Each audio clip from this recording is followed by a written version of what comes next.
Hello everybody, Razzi from Spirit Blossoms, talking recovery from narcissistic abuse. Today's topic is religious narcissism. That's right. There is such thing as a religious narcissist. Oh my goodness. This is a person that will leave religious comments on your social media. They will message you scriptures or religious text. They will do any number of things because they have to be right. They have to be in the truth. If they're not in the truth, then they're in trouble. Everyone has to believe what they're believing. And oftentimes these religious narcissists are coming from, unfortunately, and forgive me if I am bumping up against anyone, this is an 18+ channel. These are my observations, having worked with narcissism for a long time. But and no particular person is being represented here. But religious narcissists do exist. Ministers in the pulpit encourage religious narcissism because their way is the right way, which is a very cultish behavior. Cults are well known for their religious narcissism. You must do as I do. You must say as I say, speak as I speak. And every cult, every religiously narcissistic congregation or church or religion has their own, they have their own buzzwords, they have their own talk. Now, I am not afraid to stand up to religious narcissists. And the most they can do is throw their scriptures or their sacred text at me. And that's coercion, that's manipulation, and it's abuse. They bully people and bully people and bully people till people get to the point that they go, I'm going to block you. I'm going to block your number. I don't want to see you again. And the whole reason they do it is because they have been programmed, they have been groomed to be this way. Addiction comes in many different forms, by the way. Religion is one of them. Religious narcissists have things in their past where, for instance, if you come from a family where the parents are flaming alcoholics, so you might end up being a fundamentalist Christian. No offense meant here. This is an 18+ channel, and I'm giving you some examples. So bear with me. And they might be fundamentalist Christian, and they're going to put all over their social media, God first, God first, God first. Nothing wrong with that. But the First Amendment guarantees our right to free speech and to believe as we choose religiously. You put that in their face, and they respond, but. They only live by their sacred text. They do not honor the amendment of the First Amendment in the Constitution. They do not recognize your right to believe the way that you want to believe. They will go to any length or measure to ensure that they're the ones that are determining what people believe. They have a death grip on their children. They will vandalize, they will ruin your reputation, they will do everything they possibly can to discredit you and credit themselves because, hey, that's what a narcissist does. If you're dealing with a religious narcissist, you're not going to win with them. For one thing, like most narcissists, they believe the delusion. What they think gives them faith and strength may not give them faith and strength. It only gives them control over something. They can control the way that they are trying to control other people because someone else is in control of them. And it's not all too surprising that people in the clergy are some of the most narcissistic people in the world. Jimmy Swaggart, narcissistic. Jim Baker, narcissistic. Do I have to keep going here? I can look at other religions as well.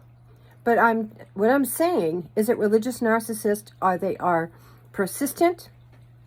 They have no ethics, no scruples, except to promote, coerce, and manipulate people to believe the way that they believe. You must believe the way that I believe. Otherwise, I'm in trouble. Because these churches encourage religious narcissists. They groom them to be the ones to go out, to bring in money, to build memberships. And I'm telling you, they are, in terms of them being parents, when children are free of religious narcissists, what do you think the first thing they're going to do is? The first thing they're going to do when they're free in college without the influence of their parents is to party, to go wild, to use drugs, and to get involved in things that are less than beneficial to their growth and development. Any sort of extreme in narcissism is negative. But religious narcissists feel that they have the right to tell you what to believe and what to do. Everything that they see around them has to be filtered through their lens. And when it's a religious lens, now it becomes dangerous. I think of all the atrocities throughout time from religious narcissists that have been committed in the name of God. Think about that. How many wars, how many women, children have died as a result of conflict? Men, women, and children dying in conflict from religious narcissists leading people to act. When you look at the cult leader out of Waco, he was a religious narcissist. Look how that ended. Look at all the cults and all the religious narcissists. Mother Love, she was a massive narcissist. She had people starving to death. If I seem passionate about this, it's because I have encountered religious narcissists in my own community. And if you're watching this, I am not backing down. I'll continue to do my broadcasts. I'm going to continue to speak the truth. I come from a place of passion, and I come from a place of having dealt with religious narcissists my entire life. Enough is enough is enough. There's only room for love, people. The bottom line, there's only room to love each other, to accept each other, to embrace and support each other in healthy processes. Religious narcissism is highly toxic. It will divide families. You look at someone like, there's religions where if you leave the faith, your family has to literally disown you, or they're disowned. But they have the fear put into them by the religious, narcissistic, religious cult leaders. Religious narcissism, it's a worldwide issue. It is pandemic. And if you're under the pressure of a church to believe a certain way, but you don't believe that way, and you feel pressured by a narcissistic religious narcissist minister or clergy or church members, I encourage you to find space to think about it. Please don't share it with them until you're ready to leave. Because if you tell them you're leaving, they will send people around to bring you back, as they say, into the fold. What they want is your energy to grow, or their organization, and I'm telling you, this is a monetization issue. If I seem passionate about this, it is because I am. And I want to help you and support you in really living an authentic and free life. If being Christian brings you comfort, that's fantastic. If being Buddhist brings you comfort, that's fantastic. Being Catholic brings you comfort, that's fantastic. But if you're doing it out of fear and out of coercion and manipulation, that's not faith. That's dogma. You're just doing something because you're told to do it, and you buckle under it, and cave into it, and pretty soon, anything that they say, you're inclined to do. You're inclined to feel, you're inclined to believe. Remember, narcissists filter through the mind. They get you to filter your life through their mental processes. And if it's theology, it's particularly dangerous. Because when I think of all the people that have been killed in the name of religion over the centuries, it is appalling. If you are dealing with a religious narcissist, or you come from a family where you've experienced religious narcissism, please, please get help. Free your mind. You can leave physically, but remember, in dealing with any narcissist, you have to have a plan of action, and you have to have a plan of recuperation. It's not just about leaving. You have to learn. You have to be mentally free, and spiritually free. Are you spiritually free of their influence?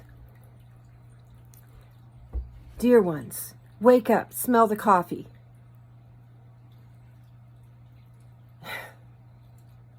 These aren't sheep. They're scorpions. They're snakes. They're arsenic. They're hemlock. They're trying to poison your life so they get the benefit. Please, please, please wake up. If you have a religious narcissist in your life and you're under their thumb, don't struggle. Get help, but be very discreet, be very careful, because religious narcissists are known for their cruelty. We can look to L. Ron Hubbard and the way he treated his own son who eventually killed himself. And that's a matter of official documentation and record. Check it out. All right, my loves, that's Razzi Lents for today. Remember, if you feel like you might be the victim of religious narcissism,